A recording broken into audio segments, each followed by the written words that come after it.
Ratusan buruh Jakarta kembali turun ke jalan untuk menyuarakan aspirasi terkait penetapan upah minimum provinsi yang dinilai belum layak. Di tempat lain, Wakil Ketua DPR RI Sufmi Dasko menyebut PP Nomor 51 Tahun 2023 tentang pengupahan sudah tidak berlaku pasca putusan MK. Informasi ini kami rangkum dalam Politik 24 Jam.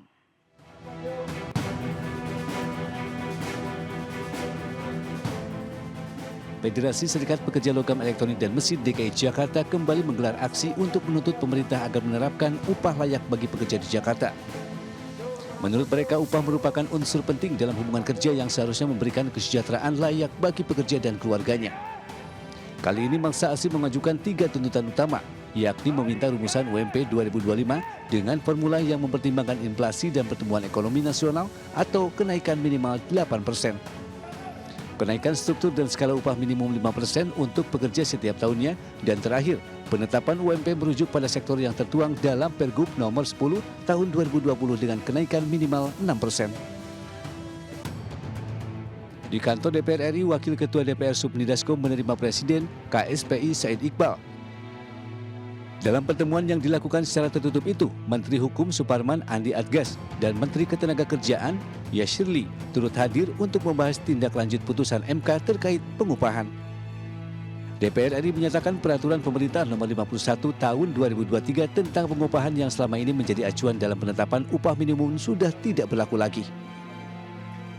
Masih di gedung DPR RI, Ketua DPP Partai Demokrat Herman Hairun mengungkap isi pertemuan Presiden Prabowo Subianto dengan Presiden RI ke-6 Susilo Bambang Yudhoyono di Cikeas pada 4 November lalu.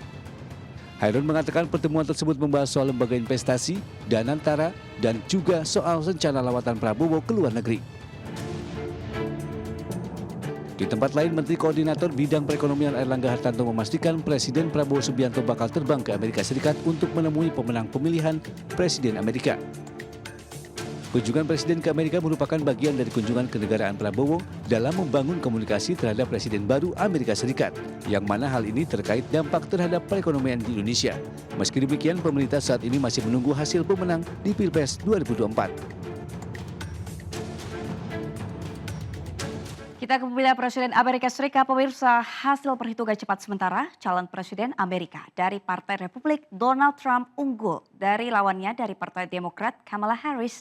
Dalam pidato kemenangannya di Florida, Amerika Serikat, Trump berjanji di masa kepemimpinannya Amerika akan mengalami masa emas. Will truly be the golden age of America. That's what we have to know. Calon Presiden dari Partai Republik Donald Trump menyampaikan pidato kemenangan pemilu Amerika Serikat 2024 di Palm Beach County Convention Center, West Palm Beach, Florida, Amerika Serikat, Rabu 6 November waktu setempat. Trump datang bersama sang istri Melania Trump, calon wakil presiden dari Partai Republik J.D. Vance, keluarga, hingga tim pemenangannya. Kemenangan Trump ditentukan lewat kemenangan di Wisconsin dan Pennsylvania.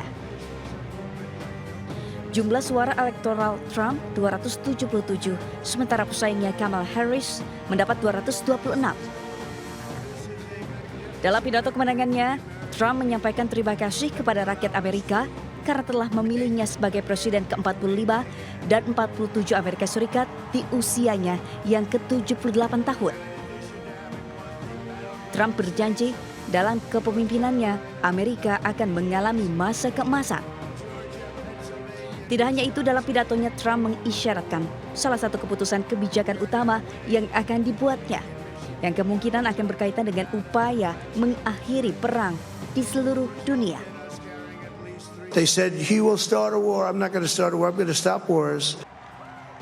Sementara pasangan Trump, calon wakil presiden J.D. Vance, menjadi salah satu dari 3 wakil presiden termuda dari generasi milenial yang akan memimpin Amerika. Saat ini Vance berusia 40 tahun. Di sisi lain, calon presiden dari Partai Demokrat Kamala Harris belum memberikan tanggapan apapun. Hingga saat ini, dalam perhitungan cepat di 50 negara bagian Amerika Serikat, jumlah suara elektoral Trump unggul dengan 277, sementara Kamala Harris mendapat 226.